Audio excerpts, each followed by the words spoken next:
Hello everyone, welcome back to the channel. पूरी जोश जुनून और ताकत के साथ आज शुरू कर रहे हैं एक नया टॉपिक जिसका नाम है कॉम्प्लेक्स इंटीग्रेशन।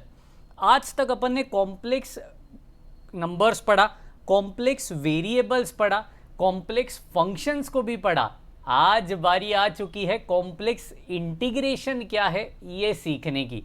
इसके एप्लीकेशंस क्या क्या है, क्यों कॉम्प्लेक्स इंटीग्रेशन एग्जिस्ट करता है, सब बताऊंगा। लेकिन आपकी मोहब्बत वाली लाइक की बहुत ज़रूरत है। फटाफट से लाइक ठोक दो, प्यार से शेयर करो सब जगह पे, क्योंकि शेयरिंग इज केयरिंग। उससे प्यार बढ़ता है और नॉलेज भी बढ़ता है, राइट? तो ज़रूर शेयर करिए एंड पकड़ पकड़ के जिनसे प्यार गया उनको सब्सक्राइब भी कराइए, क्योंकि जनाब यहाँ पे ऐसे वीडियोस मिलेंगे जो कहीं नहीं मिलने वाले हैं। इंजीनियरिंग का मैथ्स एब्सोल्युटली फ्री यहाँ पे मिल रहा होगा। और आप हमें फॉलो कर सकते हो Instagram, Telegram, Facebook, WhatsApp group, सबका लिंक नीचे डिस्क्रिप्शन बॉक्स में दिया है। ज़रूर ज्वाइन करिए, फ़ायदा आप ही का होने वाला है, राइट है जी? तो चलिए हड़कम मचाते हैं इस टॉपिक के साथ। टॉपिक का नाम सबको पता है, कॉम्प्लेक्स इंटीग्रेशन। क्या क्या होता है सब बताने वाला हूँ। बहुत ही छोटा इंट्रोडक्शन इसका रहेगा। इनफैक्ट चैप्टर ही बहुत छोटा है, छोटा सा कॉन्सेप्ट है, नन्हा सा प्यारा सा और बिल्कुल दिल से प्यार करने वाला। क्या है कॉम्प्लेक्स इंटीग्रेशन, बड़े ध्यान से सुनना। देखिए कॉम्प्लेक्स, ये जब बात दिमाग में आती है तो अपने दिमाग में एक ही चीज़ छाई हुई रहती है, that is z is equal to x plus i y. बरोबर है? x बोलेगा तो रियल पार्ट, y बोलेगा तो इमेजिनरी पार्ट। ये सबको क्लियर है? हाँ सर, एक और पता है, आई स्क्वायर इज इक्वल टू -1। वो बचपन में पढ़ा था, वो भी उतना ही इम्पोर्टेंट है। तो चलिए अभी आप बताओ कि यार नॉर्मल इंटीग्रेशन जो हम लोग परफॉर्म करते थे, जिसको हम लोग कहते हैं पाथ ऑफ द इंटीग्रेशन। देखिए बड़े ध्यान से सुनना, path of integration, path of integration, okay जी। पाथ ऑफ इंटीग्रेशन क्या होता है? पाथ ऑफ इंटीग्रेशन देखिए, जब एक नॉर्मल इंटीग्रेशन में लेता हूं, for example integration a to b x f of x, ठीक है, या फिर आप बोल सकते हो डायरेक्टली फंक्शन ऑफ x में लेता हूँ, f ऑफ x की भी ज़रूरत, मतलब x की ज़रूरत है नहीं, f ऑफ x dx में ले लेता हूँ, ठीक है।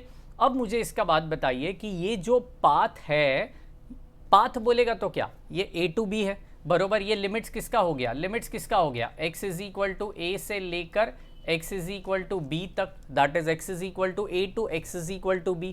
It is nothing but the path of this integration is regarding to the real axis, क्योंकि x is equal to है, x is a real part। बचपन में मैंने भी बताया था आपको, x कौन सा एक्सिस है, रियल एक्सिस है। तो यहाँ पे कहीं पे भी y का जिक्र हुआ है क्या? नहीं हुआ है, नहीं हुआ है। तो ये जो भी पाथ है ये कौन से एक्सिस के रिगार्डिंग है, रियल एक्सिस के रिगार्डिंग है। तो ये स्ट्रेट लाइन भी हो सकती है, are you getting my point, लेकिन रियल ही होगी। अब कोई बंदा बोला नहीं सर मेरा पाथ तो आड़ा टेढ़ा है, कैसा, आड़ा टेढ़ा है, आड़ा टेढ़ा है, राइट जी। अगर आड़ा टेढ़ा है मेरा पाथ तो होगा क्या, बड़े ध्यान से सुनना, बड़े ध्यान से सुनना। अभी देखिए कोई भी पाथ मैं यहाँ पे कंसीडर करता हूँ, फॉर एग्जांपल मेरे ऊपर देखिए, मेरे ऊपर देखिए, ओए होए होए, राइट जी। देखिए क्या होता है यहाँ पे, चीज़ एक होगी कि मैं एक ऐसा पाथ कंसीडर करता हूँ लाइक दिस एंड यहाँ से लाइक दिस, ठीक है, लाइक दिस, ओके। ये कोई बर्तन वर्तन है नहीं, ठीक है, तो ऐसी गाउटी हरकतें ना करो। ये एक पाथ है, अलग अलग पाथ है, मैं इसको नाम दे रहा हूँ, बड़े ध्यान से सुनना। इस पॉइंट पे मैं ले रहा हूँ z is equal to a, इस पॉइंट पे मैं ले रहा हूँ z is equal to b, absolutely. तो z क्यों लिया, क्योंकि ये पाथ x एक्सिस के रिगार्डिंग है क्या, नहीं, ये आड़ा टेढ़ा है, बोलेगा तो x के साथ साथ y को भी कैलकुलेट करना पड़ेगा, समझ रहे हो। इसके लिए मैंने z लिया, that is nothing but x plus i y, मैंने वहाँ पे कंसीडर कर दिया, समझ रहे हो। क्योंकि रियल एक्सिस तो हो गई, उसके साथ साथ y एक्सिस बोलेगा तो इमेजिनरी एक्सिस भी उसमें इंक्लूड हो चुकी है। कोई दिक्कत है, कोई परेशानी ना जी ना। चलिए बढ़ाते हैं आगे। अब मुझे बताइए, इस यहाँ पे अलग अलग पाथ्स हो सकते हैं, मैं इसको इसको इसको सबको नाम दे देता हूँ। सपोज़ ये C1 है, ये C2 है, ये C3 है, ठीक है। मैंने C क्यों लिया, इसका रीज़न मैं आपको बताने वाला हूँ, थोड़ा इंतज़ार करिए। ये C का मतलब क्या है, इंटीग्रेशन का कांस्टेंट नहीं है वो, ये C का अलग मीनिंग होता है। Please stay tune with me, right. देखिए यहाँ पे सीन क्या होने वाला है, ये पाथ तो मुझे समझ गई, राइट, ये पाथ तो मुझे समझ गई। अब इंटीग्रेशन किस प्रकार से मुझे लिखना है, बड़े ध्यान से सुनना। तो ये इंटीग्रेशन होगा a to b he f of z dz। तो अब मुझे बताइए ये जो लिमिट्स हुआ किसका हुआ, z is equal to a से लेकर z is equal to a से लेकर absolutely z is equal to b तक। बिल्कुल बिल्कुल, एब्सोल्युटली, बिल्कुल, कोई दिक्कत कोई परेशानी यहाँ तक ना सर, बिल्कुल भी नहीं, आप मचाइए। बिल्कुल, z की वैल्यू मुझे समझ चुकी है, मुझे लिमिट्स पता चल चुके हैं, मुझे फंक्शन पता चल चुका है जो इमेजिनरी के साथ साथ रियल में भी होने वाला है। That is nothing but complex term का, कॉम्प्लेक्स फंक्शन का मैं इंटीग्रेशन कर रहा हूँ। अब आप बताइए कॉम्प्लेक्स वेरिएबल्स जब अपन ने पढ़ा तो f of z is equal to क्या पढ़ा था, u प्लस आई वी। जी, तो u किसका फंक्शन था, x और y का था, प्लस आई वी किसका फंक्शन था, x और y का था। बोलेगा तो रियल एक्सिस के साथ साथ इमेजिनरी एक्सिस भी उसमें इंक्लूड हो चुकी है। कोई डाउट कोई परेशानी। तो जब कॉम्प्लेक्स फंक्शन, कॉम्प्लेक्स वेरिएबल सीखोगे प्रॉपरली तो कॉम्प्लेक्स इंटीग्रेशन को ज़्यादा दिक्कत नहीं आने वाली है। ओके, तो बिल्कुल अपने चैनल के ऊपर कॉम्प्लेक्स वेरिएबल्स के भी सारे लेक्चर्स मौजूद है, ज़रूर जाके देखना, राइट है जी। चलिए, ये था इसका कॉन्सेप्ट। अब इसमें लाइन इंटीग्रल नामक एक कॉन्सेप्ट होता है। क्या होता है वो कॉन्सेप्ट, क्या नहीं, मैं अभी बताने वाला हूँ। अब देखिए लाइन इंटीग्रल मतलब क्या, अभी आपने जो अलग अलग यहाँ पे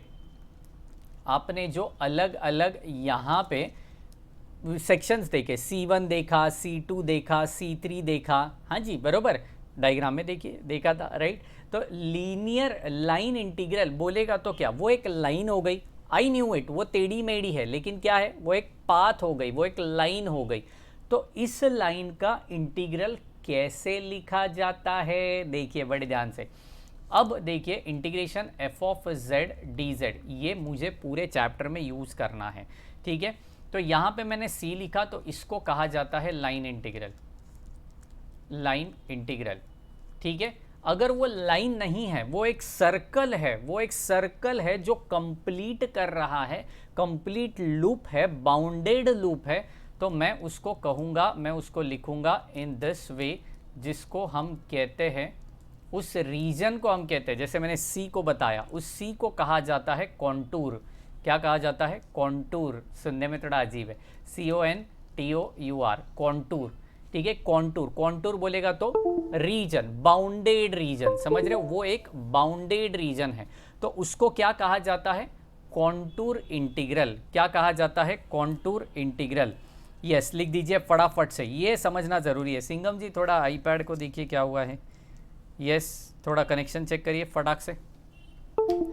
बिल्कुल sir, yes sir, back, okay, thank you thank you. चलिए, तो ये क्या है, कॉन्टूर इंटीग्रल, कॉन्टूर इंटीग्रल समझ चुके हो। इसको हम लोग क्लोज्ड भी कहते हैं, क्लोज्ड इंटीग्रल, ठीक है। ये जो सिंबल होता है ना, ये जो सिंबल होता है उसको क्लोज्ड इंटीग्रल कहा जाता है, जो पर्टिकुलर क्लोज्ड सरफेस के लिए हम लोग यूज़ करते हैं। अब इसके एप्लीकेशंस क्या क्या है, what is the application of complex integration. देखिए मैं बताता हूँ, इलेक्ट्रिकल इंजीनियरिंग में या इलेक्ट्रॉनिक्स इंजीनियरिंग में एक पर्टिकुलर इंस्ट्रूमेंट कितना पावर ले रहा है या कितना पावर दे रहा है, ये कैलकुलेट करने के लिए हम लोग ये कॉम्प्लेक्स इंटीग्रेशन का बहुत बार यूज़ करते हैं। मैकेनिकल इंजीनियरिंग में थर्मोडायनामिकल इक्वेशंस होते हैं, उस थर्मोडायनामिकल इक्वेशंस को सॉल्व करने के लिए ये कॉम्प्लेक्स इंटीग्रेशन यूज़ होता है। तो इसका मतलब क्या, कंप्यूटर आईटी इंजीनियरिंग में क्या होता है, ईएक्सटीसी में क्या होता है, सिग्नल प्रोसेसिंग में, जहाँ पे फूरियर ट्रांसफॉर्म की बारी आती है, फूरियर सीरीज सिखाया ना मैंने, उसी का फूरियर ट्रांसफॉर्म भी होता है। तो फूरियर ट्रांसफॉर्म को सॉल्व करने के लिए कॉम्प्लेक्स इंटीग्रेशन को यूज़ किया जाता है। अभी आप कहोगे कि सर एग्जैक्ट मीनिंग क्या है। देखिए एग्जैक्ट मीनिंग ये है कि जहाँ पे कॉम्प्लेक्स फंक्शन आएगा, जहाँ पे x प्लस आई वाई के फॉर्मेट में आएगा और उसका इंटीग्रेशन करने बोलेंगे तो आपको कॉम्प्लेक्स इंटीग्रेशन का यूज़ होता है। समझ रहे हो? तो ये थी पूरी कहानी कॉम्प्लेक्स इंटीग्रेशन की। इसके अंदर के जो भी कॉन्सेप्ट्स है आप ज़रूर सेशन नंबर 2, सेशन नंबर 3, आगे आने वाले कई सारे सेशंस में इसको पढ़ रहे होंगे, काफ़ी सारे न्यूमेरिकल्स लेंगे। ज़रूर ज़रूर ज़रूर अपने चैनल के साथ बने रहिए, प्यार से शेयर करिए एंड मोहब्बत वाली लाइक कर दीजिए। फटाफट से मिलेंगे नेक्स्ट सेशन में, तब तक के लिए bye bye, take care and thank you so much guys.